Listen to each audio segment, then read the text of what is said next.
जळगाव जामोद तालुक्यातील सुनगाव ग्रामपंचायत भ्रष्टाचाराची कुरण बनली असून ग्रामपंचायत प्रशासनाचा गलथान कारभार चव्हाट्यावर आला आहे।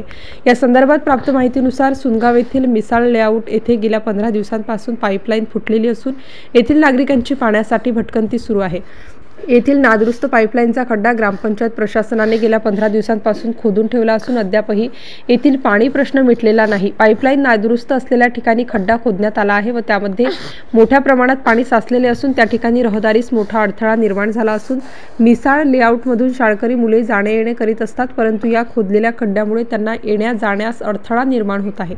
स्थानिक नागरिकांनी कित्येक वेळा सरपंच, ग्रामसेवक यांना पाईपलाईन दुरुस्त करून खड्डा बुजवण्याची विनंती केली, तरी सुद्धा ग्रामपंचायत प्रशासनाने त्या खड्ड्यांबद्दल कोणतेही पाऊल उचलले नाही।